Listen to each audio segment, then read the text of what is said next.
plus personne ne supporte notre administration. Plus personne ne supporte l'administration française. Et là, j'ai encore un exemple. Un exemple qui est clair, ce sont les médecins. C'est un médecin. Alors vous savez, récemment, nos députés ont été très contents, mais alors ravis de nous dire qu'ils allaient obliger les médecins à s'installer dans les déserts médicaux. Maintenant, un petit homme en gris qui vit sous les néons va aller annoncer à des gens qui ont fait bac plus 8, bac plus 9, bac plus 10, va aller leur annoncer, toi, tu vas aller habiter au fin fond de la Creuse et je vais te donner 21 € par consultation. Je vous dis tout de suite ce qui va se passer.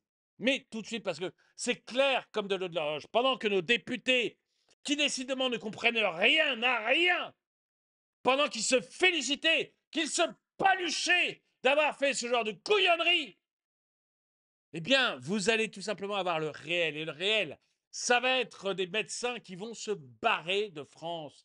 Ok, tu veux m'envoyer au fin fond de la Creuse? Si moi, je dois déménager, je préfère que ce soit Genève. Si moi, je dois déménager, je préfère Madrid, je préfère Lisbonne, je préfère Rome. Parce que là-bas, on va pas me casser les pieds. Que là-bas, mon contrat, mon diplôme marche aussi. Et qu'on va pas me casser les pieds. Et qu'en plus, on m'imposera moins. Et qu'en plus, je pourrais me faire payer beaucoup plus. On va pas résoudre le problème de la Creuse. On va résoudre le problème de l'Italie. On va résoudre le problème de la Suisse. Il n'y en a pas un, j'en suis pas certain. En fait, on va résoudre les problèmes des pays voisins. Et nos médecins vont se virer. Et ceux qui ne se barreront pas, vont partir directement en non-conventionnement. Le non-conventionnement, c'est simple. Ils n'ont plus de contrat avec la sécurité sociale. Ils font ce qu'ils veulent. Ils font ce qu'ils veulent et ils font payer le prix qu'ils veulent. Parce qu'ils peuvent se permettre de faire payer le prix qu'ils veulent.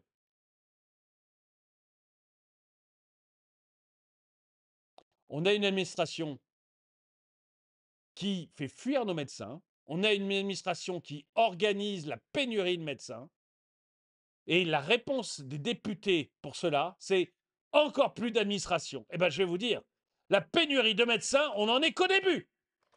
Bonjour et bienvenue dans cette nouvelle vidéo de DME en direct. Comme toujours, si vous n'êtes pas abonné, je vous suggère de le faire et de cliquer sur la cloche pour être prévenu lorsque je sors une nouvelle vidéo. Et vous devriez aller dans la boutique DME, le lien est dans la description. Allez dans la boutique DME, vous allez trouver des mugs, des t-shirts, des polos, vraiment plein de produits qui vont vous plaire avec 8 logos différents. Allez voir ce qui s'y passe. Le lien est dans la description. Alors, je vais vous montrer en fait cette vidéo que c'est Chien Surpris qui a sorti ça sur Twitter. Et j'ai trouvé que c'était très très intéressant parce que c'est une jeune médecin qui explique qu'elle en a ras-le-bol en fait. Qu'elle en a ras-le-bol, c'est pour ça qu'elle s'est déconventionnée. Ras-le-bol des patients qui lui cassent les pieds, ras-le-bol d'une administration tatillonne qui l'enquiquine. Du coup, elle fait payer plus cher, elle a peut-être moins de patients, mais elle gagne beaucoup plus d'argent. Et surtout, l'administration lui fout la paix. Je vous le fais écouter. Trop de pression de la part des patients, trop de pression de la part de la Sécu, le fait d'être tous les jours pressé en permanence. Alors j'avais déjà, même en laissant de la place tous les jours pour des urgences du jour, j'avais déjà 10 messages des secrétaires pour en rajouter. En fait, à la fin de la journée, on en envoie 30, on en envoie 40, et en fait, on est énervé, on n'a pas assez de temps, on n'a pas l'impression d'avoir fait son travail correctement. Les patients en face sont énervés également parce qu'ils ont attendu 15 jours.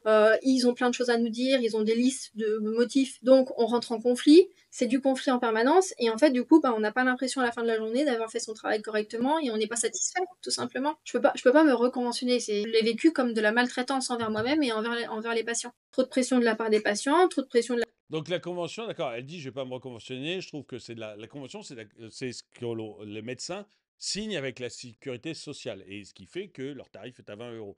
Et s'ils veulent, ils font hors convention. Dans ce cas, ils mettent le tarif qu'ils veulent. Par contre, la Sécu ne rembourse plus. Bon, pourquoi pas? Pourquoi pas? Du coup, ils ont moins de patients, mais des patients qui sont prêts à payer plus cher et voilà, qui sont quand même contents d'attraper un médecin. Je vois de plus en plus de médecins qui se déconventionnent de la Sécu. Terminé l'Optam, les contraintes absurdes, les tarifs plafonnés, la paperasse ubuesque. Je vous avais parlé, j'avais fait une vidéo sur la paperasse ubuesque où un médecin comme ça On lui demandait, elle mettait la personne est tombée dans les escaliers et elle devait remplir donc la paperasse du client, enfin du patient, et elle va pour remplir la paperasse du patient. Et enfin, c'était un homme. Le médecin montre, mais tomber dans les escaliers, ça n'existe pas. J'ai une liste déroulante de 100 trucs. Et c'est vrai qu'il montrait, il y avait 100 trucs. Donc, tomber dans l'escalier à l'extérieur, tomber dans les escaliers à l'extérieur d'une administration, tomber dans les escaliers à l'intérieur de chez elle, tomber dans les escaliers dans un appartement, tomber dans les escaliers dans une maison, tomber dans les Il y avait une centaine de choses sur son menu déroulant parce qu'il y avait sûrement des petits hommes gris qui avaient demandé à ce qu'il fasse ça. Il ne sait pas et ça ne servira à rien. Personne ne s'en occupera jamais. Mais voilà, l'administration, c'est ça. Donc c'est vrai, il y en a plein qui commencent à en avoir ras-le-bol de l'administration. Beaucoup se reconvertissent dans l'esthétique ou simplement décident de faire payer leurs consultations hors sécu. Autrement dit, la médecine libérale redevient libérale. Et notre fameuse carte verte censée garantir l'accès aux soins devient un simple gadget en plastique. Alors, ce n'est pas encore le cas, mais c'est vrai qu'il y en a de plus en plus qui le font. Mais moi, je vais vous donner mon sentiment. Vous ne serez peut-être pas d'accord avec moi, mais moi, je le sais parce que je le vis. Voilà, je le vis concrètement. Euh, Là où je suis, il y a des médecins déconventionnés. Si j'appelle, j'ai un rendez-vous, j'enregistre là, il est 15h30, j'ai un rendez-vous demain matin. Voilà. Si j'appelle, j'ai un rendez-vous demain matin, ça va me coûter 50 euros. Alors, c'est vrai que je ne vais pas y aller pour un rhume. Je ne vais pas y aller pour de la bobologie. On est d'accord. Mais si je me sens vraiment mal, hop, j'aurai mon rendez-vous demain matin, sans aucun problème. Sans aucun problème. Et je pense même que si je l'appelle et je lui dis oh, non, mais ça va vraiment pas bien du tout, il va me dire bah, passez tout de suite, quoi. Donc voilà. Mais je ne serais pas remboursé, d'accord, j'aurais payé 50 euros, d'accord, mais j'aurai tout de suite mon rendez-vous. Et je suis prêt à faire ça. Je suis prêt à le faire. Parce que, si j'ai un truc de grave, je veux être soigné. Alors c'est vrai que pour la bobologie, je ne le ferai pas. Mais est-ce que les médecins sont là pour soigner la bobologie? C'est ce qu'on dit, un rhume soigné, ça dure 7 jours, et un rhume pas soigné, ça dure une semaine. Est-ce que les médecins sont là pour ça? C'est vraiment une question qu'on peut se poser. C'est vraiment une question qu'on peut se poser. Donc voilà, moi je trouve dans cette offre de médecins non conventionnés, c'est un vrai médecin, hein, mais dans cette offre de médecins non conventionnés, bah, je trouve une souplesse, je trouve une facilité et une rapidité de soins que j'ai pas ailleurs. Donc je le prends.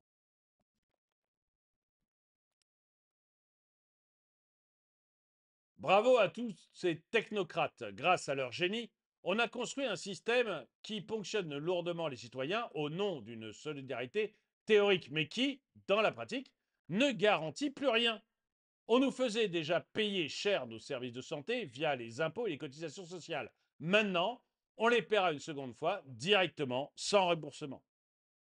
On sent bien qu'on fonce dans le mur, mais tout le petit monde fait semblant que tout va bien. Enfin, les déserts médicaux, c'est ce que je vous disais pour le désert médicaux. On parle déserts médicaux, c'est une horreur.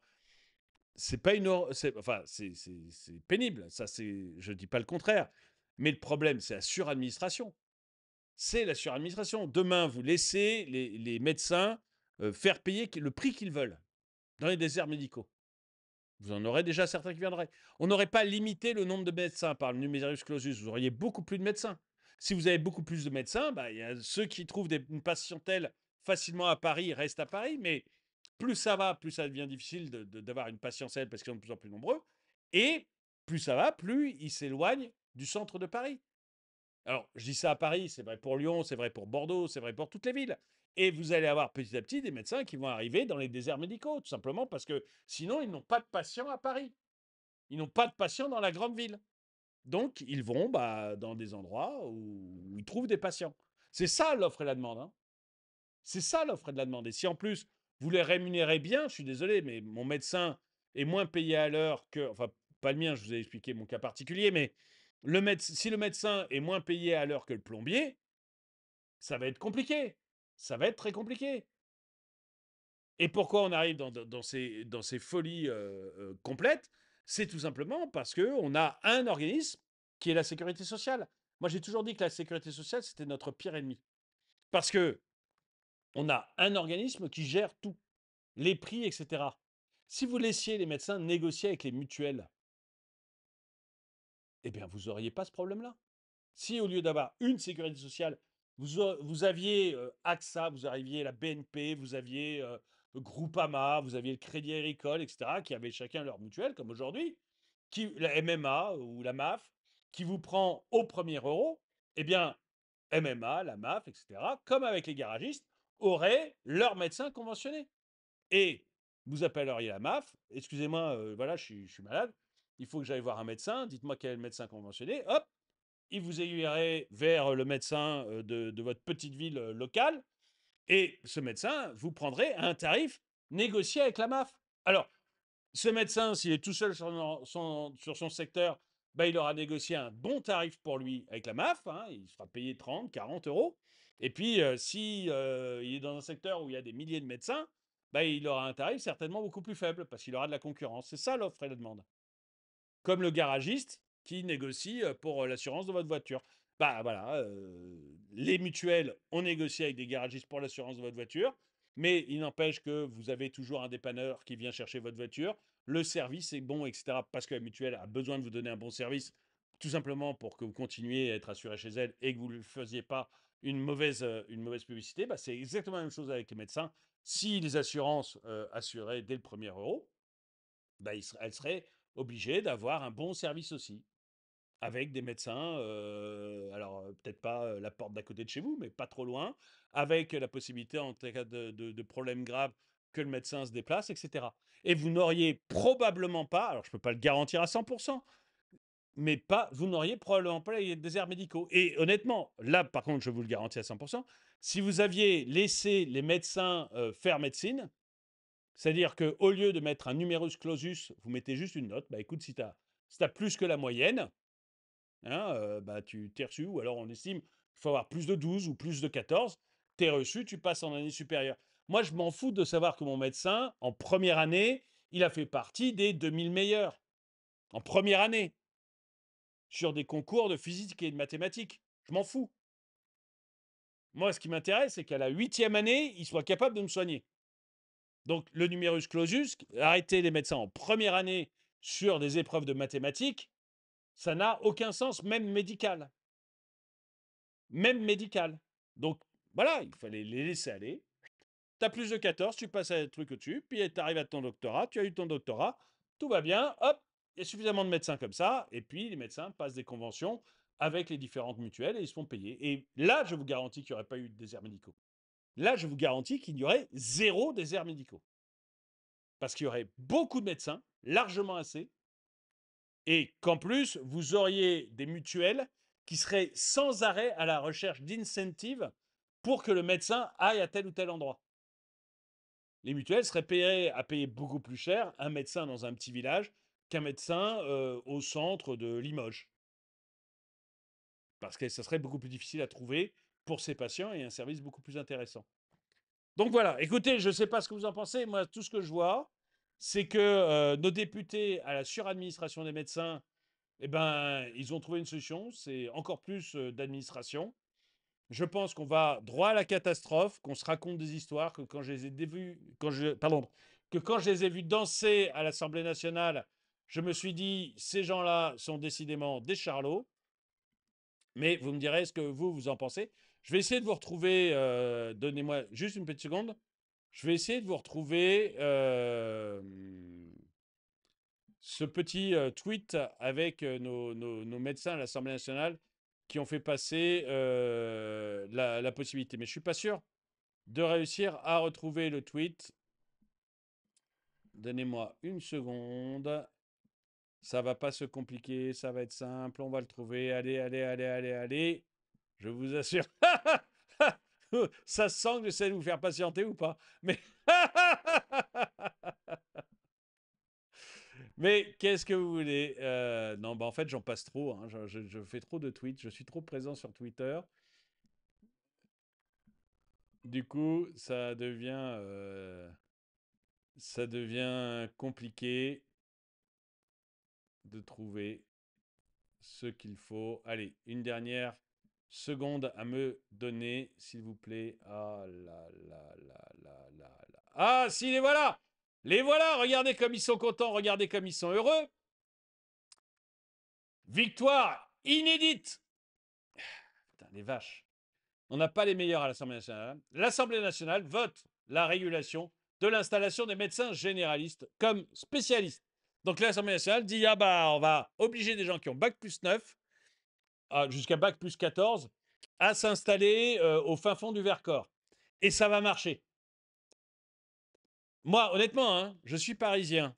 On me dit, François-Xavier, tu vas t'installer au fin fond du Vercors dans un petit village. J'ai dit, écoute, alors tu es très très gentil, monsieur le député, mais pour la même distance, j'ai Stade et Genève.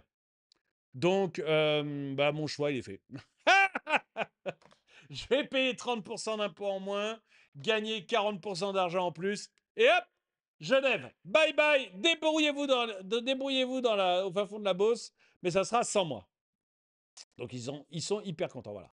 Regardez, ils sont debout, ils s'autocongratulent, voilà, ils sont merveilleux. En fait, ce sont des clowns. La régulation a tué la médecine en France. Faisons plus de régulation, ça va marcher. Ce sont des clowns. Ce sont des vrais imbéciles. C'est impressionnant, impressionnant d'avoir des gens de ce niveau à l'Assemblée nationale. Ils n'ont pas encore compris que la régulation crée la pénurie, mais bon, tant pis. Dites-moi ce que vous en pensez dans les commentaires. Merci d'avoir regardé. Mettez un pouce vers le haut, commentez, partagez. Et moi, je vous dis à très bientôt.